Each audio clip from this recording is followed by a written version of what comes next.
क्या आप सोच रहे हैं यूके जाने का? क्या आप सोच रहे हैं यूके वर्क परमिट वीज़ा पे जाने का? क्या आप सोच रहे हैं यूके स्टूडेंट वीज़ा पे जाने का? मैं आपको इस वीडियो में आपको बताऊँगा कि आपको किस वीज़ा पे यूके जाना चाहिए। मैं आपको इस वीडियो में आपको इन डिटेल बताऊँगा कि सैलरीज़ की क्या सिचुएशन है, आपकी अर्निंग क्या होगी, आपके एक्सपेंडिचर्स क्या होंगे, आपकी सेविंग्स क्या होंगी, और आपको मैं ये भी रिकमेंड करूँगा कि आपको किस वीज़ा पे जाना चाहिए। सो make sure watch this video until the end. अस्सलाम व्यूअर्स, मैं खुरम गिल, आप देख रहे हैं खुरम गिल ऑफिशियल। अगर आपने हमारा चैनल सब्सक्राइब नहीं किया तो मेक श्योर हमारा चैनल सब्सक्राइब करें। हम आपको इस चैनल पे आपको यूके लॉज के बारे में, इमिग्रेशन लॉज के बारे में, हम आपको स्टूडेंट वीज़ाज़ के बारे में, आपको हेल्थ केयर वीज़ाज़ के बारे में आपको अपडेट्स देंगे, आपको इनसाइड स्टोरीज़ बताएंगे। और आपको जो पता है कि हम जो है वो करंट अफेयर्स पे वीडियोज़ बनाते हैं और हम आपको जो डेली जो है आपको अपडेट करते हैं। सो मेक श्योर आप हमारा चैनल सब्सक्राइब ज़रूर करिएगा। बढ़ते हैं वीडियो की तरफ। मैंने अपनी प्रीवियस वीडियो में आपको इन डिटेल आपको बताया था कि आपको केयर होम वीज़ाज़ पे जाना चाहिए या आपको स्टूडेंट वीज़ा पे जाना चाहिए, और मैंने आपको उनके प्रोज एंड कॉन्स भी बताए थे। लिंक डिस्क्रिप्शन में है, प्लीज़ मेक श्योर आप वो हमारी वीडियो देखिएगा। उसमें मैंने आपको इन डेप्थ एनालिसिस दिया है दोनों वीज़ाज़ के बारे में। हमारे एक फॉलोअर ने एक कमेंट किया था, कमेंट आपके सामने नीचे आ रहा होगा, और वो ये पूछ रहे थे कि उन्होंने अपने किसी कंसल्टेंट को जो है उनको वो पैसे दिए थे और उन्होंने जो है वो केयर होम वीज़ा के लिए अप्लाई किया था। और मैंने प्रीवियस वीडियो में आपको ये बताया था कि मेरा मकसद ये वीडियो बनाने का यही था कि मैं आप लोगों को गाइड कर सकूं और आपको बता सकूं कि जो यूके केयर होम वीज़ा, जिनको हेल्थ केयर वीज़ा भी कहते हैं, ये कितना बड़ा स्कैम है, ये चोर बाज़ारी लगी हुई है। और मेरी वीडियो बनाने का मकसद भी ये था कि अगर 1% लोग भी ये वीडियो देख के अगर अपने पैसे बचा सकें, अगर स्कैम से बच सकें, तो ये मेरी वीडियो का बड़ा सक्सेस होगा। और हमारे एक भाई ने जो है वो कमेंट किया, तो यही सेम इशू उन्होंने बताया कमेंट में। और उनका ये कहना है कि उन्होंने एक कंसल्टेंट को जो है वो पैसे दिए हैं, 5 से 6 माह हो गए हैं। उन्होंने प्रॉमिस किया था कि उनको जो है वो केयर होम का वीज़ा लेके देंगे। अब उनको 2 साल का वीज़ा ऑफ़र कर रहे हैं, तो क्या उनको वीज़ा लेना चाहिए कि अपनी फ़ाइल वापस ले लें? मैंने उनको कमेंट में यही बताया था कि आप अपनी फ़ाइल वापस ले लें। आपको इस वीज़ा पर जाने की कोई ज़रूरत नहीं है, आपको अपने पैसे ख़राब करने की कोई ज़रूरत नहीं है।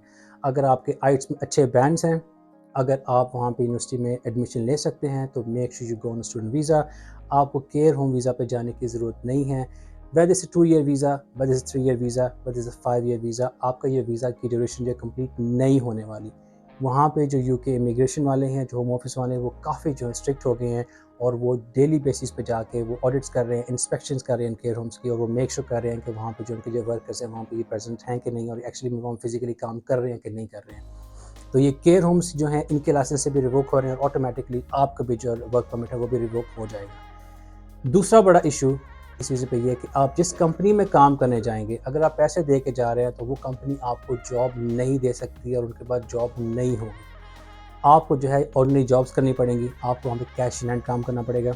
एक छोटी सी गुड न्यूज़ ज़रूर है related to this care visas, कि अगर आप किसी भी कैटेगरी के वर्क परमिट पे जा रहे हैं यूके, आपको वहाँ पे 20 आवर्स जो है अलाउ होते हैं कि आप वहाँ पे काम कर सकते हैं। बट सवाल बड़ा यही आता है कि अगर आप वहाँ पे जो है वो केयर होम के वीज़ा पे जा रहे हैं, और केयर होम मैंने आपको इन डिटेल बताया था कि इसका नाम है नर्सिंग जॉब, तो अगर आप वहाँ पे 20 आवर जाके आप किसी चिकन शॉप में काम कर रहे हैं या आप डिलीवरी पे जॉब काम कर रहे हैं, तो again is a high risk. And दूसरी बात ये है कि अगर आप वहाँ पे 25,000 पाउंड से लेकर 30,000 पाउंड तक जो लोग हैं, वो इतनी इन्वेस्टमेंट करके जा रहे हैं UK in care home visa पे, अगर आप इतना पैसा लगा के जाएंगे, अगर आपने वहाँ पे डिलीवरीज ही करनी है, अगर आपने वहाँ पे चिकन शॉप्स में काम करना है, तो आपकी सैलरी क्या होगी?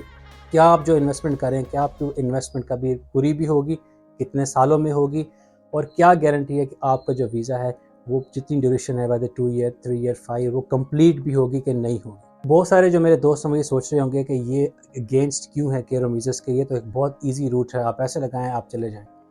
मेरा मकसद आपको समझाने का ये है कि अगर आप पैसा इन्वेस्ट करना चाह रहे हैं इतना, तो आप किसी अच्छी यूनिवर्सिटी में लें, आप एडमिशन लें, वहाँ पे आपको 3 इयर्स आप अंडरग्रेड के कोर्स में जा सकते हैं, आपको 3 इयर्स का वीज़ा मिलेगा, और वो वीज़ा रिवोक नहीं होगा एज़ लॉन्ग एज़ आप अपने जो आपकी जो असाइनमेंट्स हैं, जो थीसिस हैं, जो डिसर्टेशंस हैं, आप एग्ज़ाम्स हैं, आप वो पास करते हैं, आप इस सेमेस्टर से वो क्लियर करते हैं, तो आपका वीज़ा कभी भी रिवोक नहीं होगा।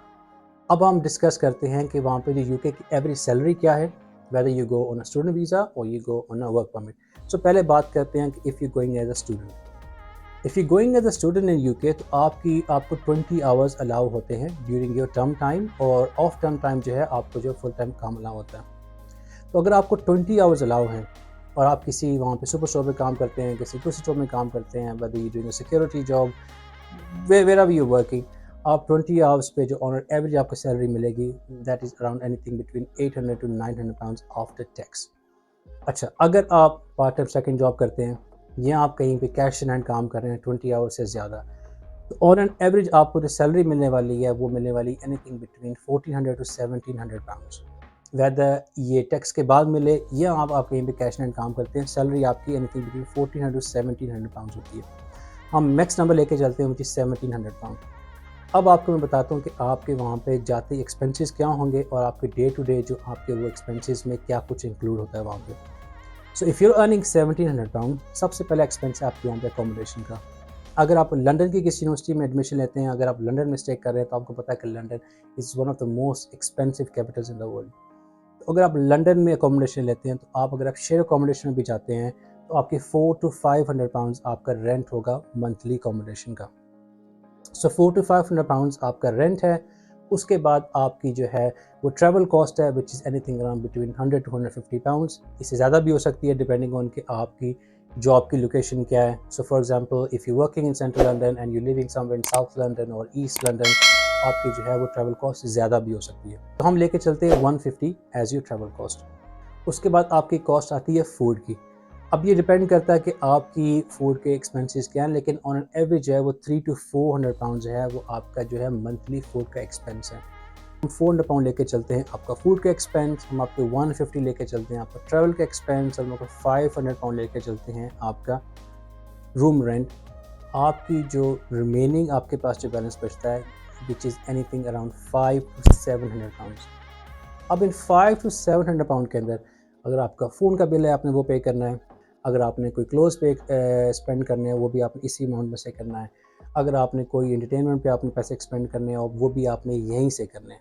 एंड डोंट फॉरगेट, अगर आप हाफ ईयर की फ़ीस पे करके जा रहे हैं और अगर ये आप फुल ईयर की फ़ीस पे कर रहे हैं, तो आपको नेक्स्ट सेमेस्टर की या नेक्स्ट ईयर की फ़ीस भी आपको सेव करनी पड़ेगी। अगर आपकी फ़ीस 15,000 टू 20,000 अ ईयर है, एनीथिंग अराउंड 15-20,000 आपकी ईयरली फ़ीस है, तो आपको इसी 500-700 पाउंड के अंदर आपको अपनी फ़ीस भी सेव करनी है, आपको अपने बाकी एक्सपेंसेस भी निकालने हैं। ये आपको समझाने का मकसद ये था कि आपको ये पता चले कि आपको कि यूके की इकॉनमी क्या सिचुएशन है। जॉब्स मिलना वहाँ पे पहले ही बहुत मुश्किल हुआ हुआ है। तो if you going as a student, आपकी जो सैलरी है it's gonna be around between 15 to 1700 pounds, और ये तब है कि अगर आप फुल टाइम काम कर रहे हैं, कैश एंड काम कर रहे हैं, which is a high risk by the way. मैं आपको रिकमेंड नहीं करूँगा। आपको मैं रिकमेंड यही करूँगा कि आप वहाँ पे 20 आवर्स से ज़्यादा काम मत करें। ड्यूरिंग योर टर्म ब्रेक आप फुल टाइम काम कर सकते हैं। तो अगर आप लीगली वहाँ पे 20 आवर्स काम करेंगे, तो आपकी सैलरी 800 टू 900 पाउंड्स होगी आफ्टर टैक्स। बहुत बड़ी बात होगी। फिर अगर आपकी सैलरी जो है वो 11 टू 1200 पाउंड्स होगी, बट आपके एक्सपेंसेस फिर भी सेम रहेंगे। आपका फूड एक्सपेंस, आपका हाउस रेंट, आपका जो जर्नी है, जो ट्रैवल कॉस्ट है, वो आपकी सेम रहेगी। तो इन सब एक्सपेंडिचर्स के बाद सेविंग करना बहुत मुश्किल है। अब बात करते हैं, अगर आप वहाँ पे वर्क परमिट पे जाते हैं, अगर आप हेल्थ केयर के वीज़ा पे जाते हैं, आपकी जो अर्निंग्स है वो तो सिमिलर ही होने वाली हैं, क्योंकि अगर आप वहाँ पे कैश पे काम करते हैं, अगर आप वहाँ पे डिलीवरीज़ का काम करते हैं, अगर आप वहाँ पे किसी रेस्टोरेंट में काम करते हैं, आप वहाँ पे किसी फास्ट फूड रेस्टोरेंट में काम करते हैं, किसी चिकन शॉप में काम करते हैं, आपकी सैलरी है वो ऑन एन एवरेज मंथ की फुल टाइम काम करें तो 15 टू 1700 पाउंड ही होने वाली है। आपके एक्सपेंसेस भी सेम ही रहने वाले हैं। आप मुझे कमेंट्स में बताएं कि आप जो पैसा इन्वेस्ट करके गए हैं 25 टू 30,000 पाउंड्स, कि आप वो 2 साल में कमा सकते हैं? क्या वो 2 साल में पैसा जो आप रिटर्न कर सकते हैं? बहुत मुश्किल है। मैं आपको फिर सजेस्ट करूँगा, if you want to go to the UK, still go on a student visa, don't go on a work permit route. ये बहुत रिस्की है। एक न्यूज़ मैं और देता जाऊँ, जो यूके रेजिडेंट्स हैं, जो यूके पासपोर्ट होल्डर्स हैं, if you are travelling to EU, make sure कि आपकी रिटर्न डेट के बाद आपके पास 3 महीने का आपका वीज़ा की डेडलाइन आपके पास होनी चाहिए। और मेक श्योर कि आपका जो है वो 3 महीने का वीज़ा वैलिड होना चाहिए आपकी रिटर्न डेट से, और आपकी जो इशू डेट है वो विद इन 10 ईयर्स होनी चाहिए। ये बहुत बड़ा इशू चल रहा है। जिन लोगों ने पासपोर्ट सितंबर 2018 से पहले रिन्यू कराए थे, उनके जो पासपोर्ट्स हैं वो 10 ईयर्स एंड 9 मंथ्स के लिए जो है रिन्यू हुए थे। तो जिन लोगों का पासपोर्ट इशू हुआ था सितंबर 2018 से, वो मेक श्योर करें अपना इशू डेट देखें, और अगर उनका पासपोर्ट की जो इशू डेट है वो 10 ईयर से ज़्यादा है, तो मेक श्योर दे रिन्यू ये passport first and then plan to go to EU. Otherwise आपकी जो ट्रैवल कॉस्ट अकोमोडेशन है वो समटाइम नॉन रिफंडेबल नहीं होती, तो you can lose money. So make sure check your passport, issue date should be within 10 years, and आपकी return date से आपका 3 महीने का वीज़ा वैलिड होना चाहिए। मिलते हैं नेक्स्ट वीडियो में। अंटिल देन, अल्लाह हाफिज़।